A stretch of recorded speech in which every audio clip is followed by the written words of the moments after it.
El Lazo Rojo fue el primero que se llevó a las solapas para sensibilizar sobre una enfermedad que entonces, en 1991, causaba estragos en todo el mundo. Muchas cosas han mejorado desde entonces en torno al SIDA. Han mejorado los tratamientos, hoy se puede vivir con SIDA y se puede tener calidad de vida. Pero hay cosas que no han cambiado lo suficiente. Atentos a este vídeo.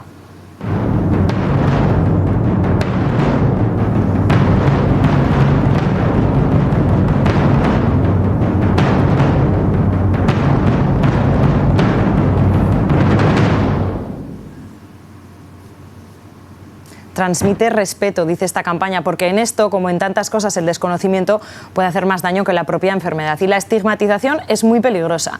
Hay que seguir recordando que hay dos cosas distintas. Una cosa es el virus, el VIH, y otra la enfermedad, el SIDA. Pero para hablar de todo esto tenemos hoy con nosotros al presidente de OMSIDA en Aragón, a Juancho Barrios. Buenos días, Juancho. Hola, muy buenos días. Vamos a explicarlo primero eso. Vamos a empezar por el ABC, que es que una cosa es el VIH y otra cosa es el SIDA. ¿Cuál es la diferencia? Perfecto. El VIH es el virus de la inmunodeficiencia humana, que es el virus que puede provocar una bajada que ataca el sistema inmunológico y provoca una bajada del sistema inmunológico, de las defensas. El SIDA es cuando una persona lleva ya muchos años con la infección y sin tratamiento, es el estadio último de la enfermedad. Es decir, cuando una persona ya tiene muy poquitas defensas, aparecen las enfermedades oportunistas y tiene una gran cantidad de virus en su cuerpo. O sea, que uno puede tener el VIH pero no tener SIDA. Claro, hoy en día la mayoría de las personas que tienen VIH están controladas y no desarrollan SIDA. Incluso las personas que son un diagnóstico tardío, que son diagnosticadas ya cuando llevan varios años con la infección, gracias a los tratamientos tan avanzados que hay y tan eficaces, pues consiguen que en unos pocos meses pues conseguir la carga viral tenerla controlada. Se ha avanzado mucho en ese terreno. Sí, indudablemente. Es una yo creo que de las enfermedades que más se ha avanzado. Recordamos hace 40 años que se empezaron a dar los primeros casos, en el 81, y creo que se ha avanzado muchísimo. Y indudablemente no tiene nada que ver con los años 80, 90, hasta que salieron los nuevos fármacos. Hoy en día la persona con VIH está tomando una pastilla normalmente o dos al día y puede realizar las mismas actividades que una persona que no tenga VIH. Puede trabajar, puede hacer deporte, pueden tener hijos de forma natural y sana, en fin, absolutamente lo mismo que una persona que no tenga VIH. Ahora el problema no está tanto en que se desarrolle la enfermedad o porque tenemos tratamientos eficaces, sino a veces en que hay gente que tiene el VIH y no lo sabe. Decíamos que este año ha habido 131 nuevos casos de VIH en Aragón, son 17 más que el año anterior. Aún así, en los últimos 12 años la tendencia es bastante estable, pero no sé si ustedes detectan que hay más casos, que le perdemos el respeto. ¿Cuál es un poco la situación? Hombre, los datos que nos ha dado el Gobierno de Aragón este año son un poco preocupantes. Quiero decir, un aumento de un 12% después de tantos años. Yo creo que no conseguíamos controlar la enfermedad y la cosa es que haya un repunte. Entonces habrá que analizar el porqué de ese repunte. Nosotros hacemos la prueba de VIH desde hace ya muchos años en OMSIDA y este año en concreto, pues sí que a pesar del confinamiento, pues hemos detectado, creo que son, en lo que llevamos de año, 22 casos, hemos tenido 22 personas que con la prueba que hacemos tienen VIH. El año pasado fueron 20. Entonces sí que es cierto que también, este año hemos hecho menos pruebas. También es cierto que contra más pruebas se hagan, pues lógicamente más resultados positivos va a haber, ¿no? Y lo importante es bueno, pues que la gente se conciencie de que esta situación sigue aquí, que el VIH es una enfermedad de transmisión sexual, que cualquier persona que tenga relaciones sexuales sin protección puede contraer el VIH independientemente de su condición sexual. ¿A qué creen que se debe ese repunte? ¿Quizá que la gente no toma medidas? ¿A que nos hemos olvidado del VIH o qué es lo que pasa? Yo creo que son muchos factores. En primer lugar, el VIH es una enfermedad de mortal necesidad, o sea, hay un tratamiento que evita el desarrollo y la progresión a SIDA y que hace que una persona pues, pueda controlar su vida perfectamente y no esperar la muerte. Eso hace que se rebajen las medidas de protección. No es una enfermedad mortal como era en los años 80 o en los años 90, con lo cual, bueno, si me infecto, pues tampoco pasa nada. Por otro lado, hay un sector de población, la gente más joven, que no han vivido el drama de los 80, de los 90, esa alarma mediática que hubo, esa relación con la muerte y por ahí, y entonces piensan que es una cosa que ya está superada, que es una cosa del pasado y que no pasa nada, ¿no? Hay otros factores como la falta de educación, sobre todo en la población joven.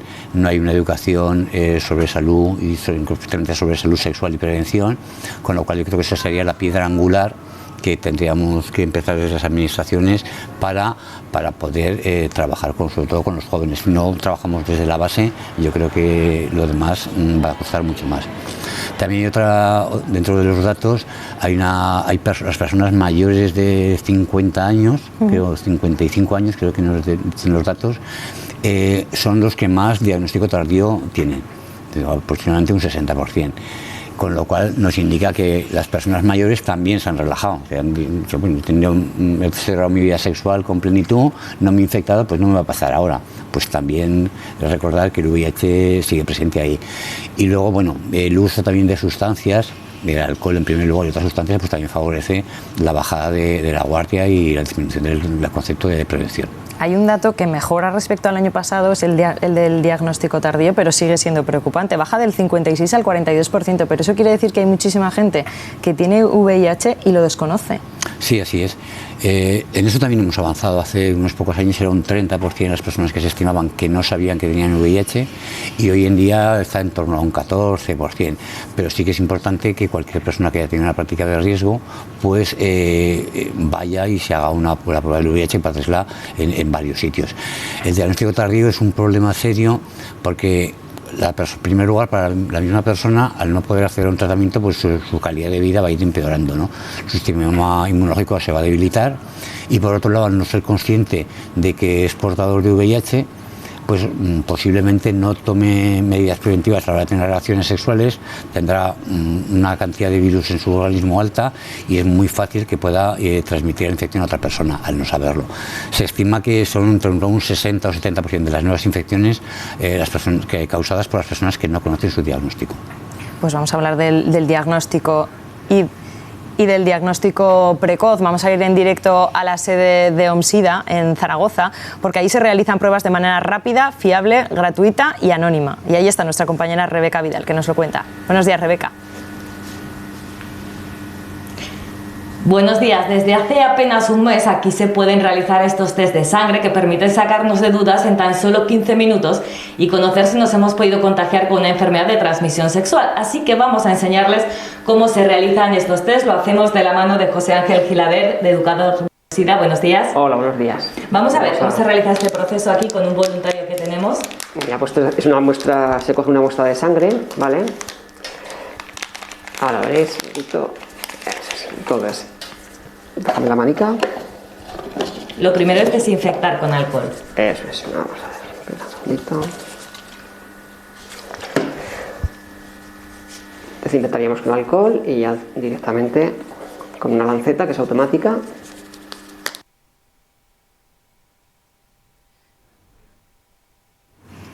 Bueno, parece que tenemos problemas con ese directo, luego volvemos a intentarlo porque nos hemos quedado a medias con la prueba. Pero la prueba se realiza en vuestra sede de manera gratuita y decíamos confidencial y además es un test muy rápido. ¿También se puede hacer en las farmacias? Sí, en las farmacias lo que dispensas es el autotest, es un dispositivo que tú te puedes hacer el test en tu casa. Y bueno, la prueba que hacemos nosotros es son pruebas rápidas, como has dicho bien, anónimas y gratuitas, es decir, no pedimos ninguna identificación de la persona, el resultado es secreto, no se puede... Creo que ya tenemos esa imagen, te interrumpo porque vamos a escuchar a nuestros compañeros y a los suyos, claro, aquí en la sede de OMSIDA Aragón. Sí, vemos ahora cómo se le está sacando esa muestra de sangre. Es ahora lo que se está realizando, ¿verdad, José Ángel? Sí, el problema es que en invierno hace frío y entonces cuesta un poquito más extraer una muestra capilar. Los vasos son capilares, se contraen y entonces no sale tanta... Me comentabas antes que habíais notado un aumento de la demanda de las personas que vienen hasta aquí para realizarse este tipo de test. Sí, desde gente jovencita que bueno, pues tiene preguntas, tiene inquietudes y viene a hacerse la prueba porque es consciente que ha tenido una práctica de riesgo. También personas que han tenido, bueno, que han visto en la tele que cualquier persona puede tener VIH simplemente porque es cuestión de tener una práctica sexual desprotegida, el virus no discrimina, ¿verdad?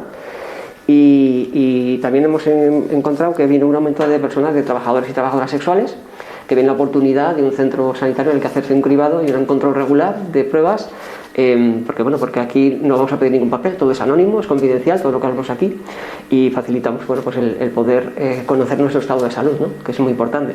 Ese aumento de demanda también se nota con el número de contagiados en 2019. Sí, del 2018 hubo 114 diagnósticos positivos en VIH en Aragón, y este 2019, ya acaban de salir los datos ahora mismo, ha habido 131 casos positivos de VIH en Aragón. Ha habido un 12% de incremento. El único dato bueno es que el número de diagnósticos tardíos se ha visto reducido. Vale, estábamos en el 56, por encima de la media española en 2018, y ahora en 2019 estamos en el 42% de diagnóstico tardío. ¿Vale? José Ángel Gilbert, muchas gracias por atendernos. No vamos a poder conocer el resultado de la prueba porque, como les decíamos, tarda 15 minutos y este directo es mucho más breve, pero recuerden que si quieren venir aquí a realizar esta prueba es totalmente gratuita, anónima, pero la nueva circunstancia sanitaria hace que tengan que solicitar cita previa. Muchas gracias, Rebeca. Decíamos que la cita, o sea, que la prueba era rápida, pero no tan rápida, claro. Es inmediata. Hemos visto cómo se realiza esta prueba en la nueva sede de OMSIDA y es un centro referente. Sí, desde hace ya mucho tiempo, desde distintos sectores, se alzaba la voz en la necesidad de que haya un centro especializado de prevención de ITS, ¿no? Entonces, bueno, de OMSIDA nos hemos lanzado a esta aventura, porque viendo la necesidad que había, como en otras ciudades existe, porque el aumento de infecciones de VIH no solamente se da en esta enfermedad, sino también en otras enfermedades de transmisión sexual. La gonorrea, la clamidia, la sífilis están en aumento desde hace muchos años, y un aumento alarmante, y sobre todo en personas jóvenes, que lo cual nos preocupa bastante. Hemos visto esa campaña al principio que hablaba de la estigmatización social. Ese es un reto de los que queda todavía por superar. Claro. Así como a nivel sanitario, a nivel clínico, a nivel de investigación se ha avanzado muchísimo, desde luego para quitar el sombrero, pero en el plano social la discriminación sigue vigente. Siguen existiendo conceptos de los años 80, de los 90, y no solamente conceptos ya entre la población, sino hay normativas, siguen existiendo normativas de esos años, los años 90, donde limitan el acceso en algunas circunstancias al empleo, a determinados servicios. Hay normativas obsoletas que tenemos aquí en nuestra ciudad, donde podemos ver que una enfermedad infectocontagiosa, que es como está clasificada el VIH, con una enfermedad infectocontagiosa no puedes acceder a una piscina, a un balneario. Son normativas que en los años 80, cuando había desconocimiento, las podíamos tener, pero ahora no.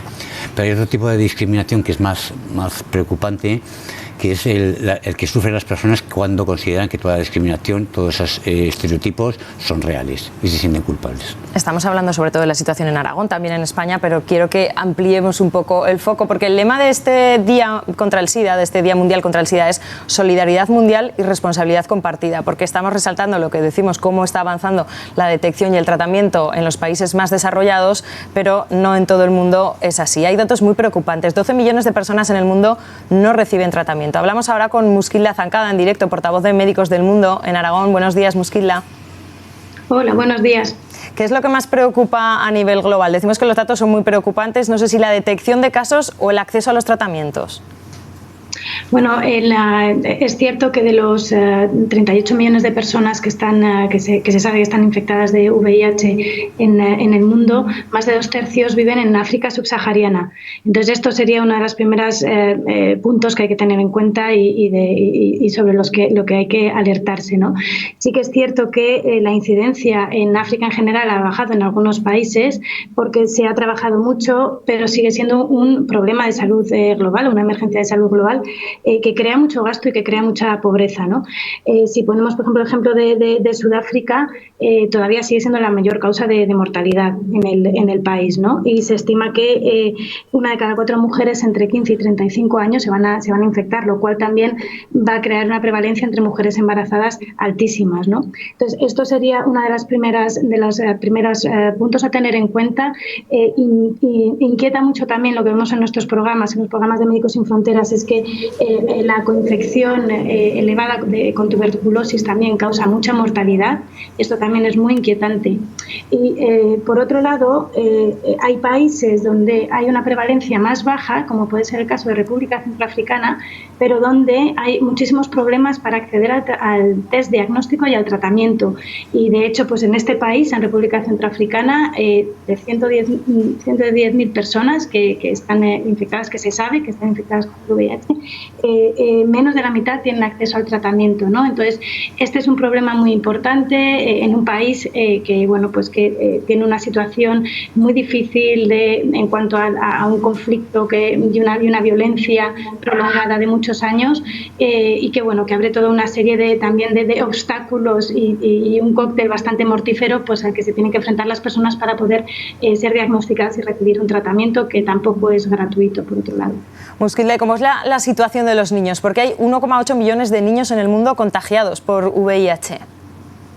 Sí, pues efectivamente el SIDA pediátrico es algo que por un lado está bastante avanzado en cuanto a que se ha trabajado bastante y se ha investigado bastante en proyectos. Pues nosotros, por ejemplo, en el caso nuevamente de Sudáfrica, que es un país en el que llevamos trabajando más de 22 años y donde se han conseguido muchos avances, también estamos siendo capaces de ampliar y de crear estrategias de tratamiento que luego se puedan replicar en otros países. Entonces, mucho se ha trabajado con respecto al SIDA pediátrico, pero bueno, como dices, hay aún muchos casos, muchos niños porque, bueno, tienen que seguirse invirtiendo. Preocupa el SIDA pediátrico, pero preocupa también la transmisión de madre a hijo, y es otra de las líneas que en todos los programas de Médicos Sin Fronteras incluimos, ¿no? Que es el tratar a las mujeres durante el embarazo, cuando tienen el VIH, cuando son positivas, durante el embarazo, darles el tratamiento cuando nace el bebé, y al bebé darle el tratamiento nada más nacer, ¿no? Darle el tratamiento antirretroviral para de nuevo bajar la prevalencia, y de esta manera también se impacta en el problema más grande, ¿no? del SIDA pediátrico. Pues Muskilde Zancada, portavoz de Médicos del Mundo en Aragón, buenos días y muchas gracias por atendernos a esta hora. Muchas gracias a vosotros. Jantxo, quería preguntarle otra cosa, y es, ahora estamos hablando de otra pandemia, de otro virus, del coronavirus, y no sé si eso ha complicado las cosas también para ustedes. De cara a trabajar en el centro, eso lo hemos visto, que hay que pedir cita previa, pero para los propios enfermos. Claro, desde luego, la situación del coronavirus, el colapso sanitario que ha provocado, ha repercutido, como no, en las personas afectadas por VIH. Las consultas se han hecho de manera telefónica, las personas que han sido diagnosticadas han tardado más en entrar al sistema de salud, hacer la prueba de confirmación y acceder al tratamiento. También las consultas en atención primaria estaban colapsadas, con lo cual cualquier dificultad que tenía una persona con VIH, pues bueno, tardaba mucho más en ser resuelta. Y hay que recordar que, bueno, que un 50% de las personas con VIH actualmente son mayores de 50 años y muchas tienen asociadas otras comorbilidades. Entonces, para tratar todo ese tipo de comorbilidades sí que ha habido más dificultades. Pues Jantxo Barrios, presidente de OMSIDA en Aragón, muchas gracias por estar con nosotros, y esperemos que la próxima vez hayamos superado ya otras de las barreras de las que hablábamos hoy. Esperemos que así sea. Muchísimas gracias. Gracias por estar con nosotros. Son las 9:58 de la mañana.